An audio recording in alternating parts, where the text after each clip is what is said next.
नमस्कार दोस्तों, मेरे चैनल अर्चना के बोल पर एक बार फिर आपका स्वागत है।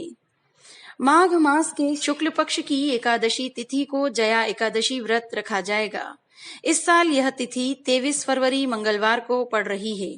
पौराणिक कथाओं के अनुसार भगवान विष्णु की जया एकादशी के दिन पूजा करने से पिशाच योनि का भय नहीं रहता। एकादशी का महात्म खुद भगवान कृष्ण ने धर्मराज युधिष्ठिर को बताया है।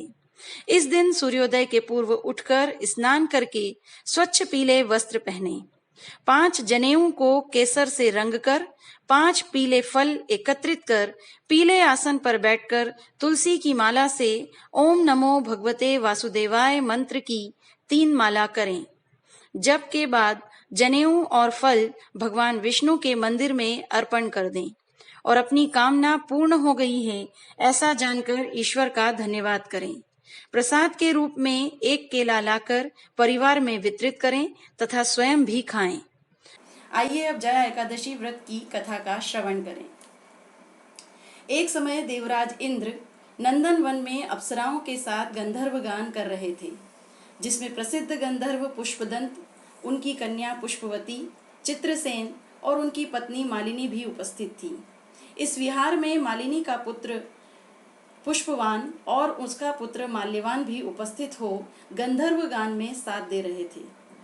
उसी क्रम में गंधर्व कन्या पुष्पवती माल्यवान को देखकर उस पर मोहित हो गई और अपने रूप से माल्यवान को वश में कर लिया। इस कारण दोनों का चित्त चंचल हो गया।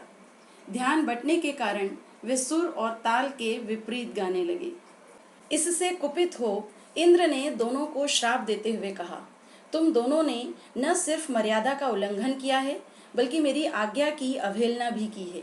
मेरा श्राप है कि तुम दोनों स्त्री पुरुष के रूप में मृत्युलोक में जाकर वहीं अपने कर्म का फल भोगते रहो। इंद्र के श्राप से दोनों भूलोक में हिमालय पर्वतादि क्षेत्र में अपना जीवन दुख पूर्वक बिताने लगे। बढ़ते हुए संकट ने उनका जीना दुश्वार कर दिया।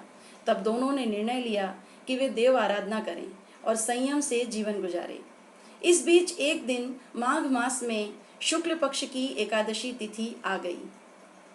दोनों ने निराहार रहकर दिन गुजारा और संध्या काल से दूसरे दिन प्रातः तक पीपल के वृक्ष के नीचे जागरण कर पाप मुक्ति के लिए भगवान विष्णु का स्मरण किया।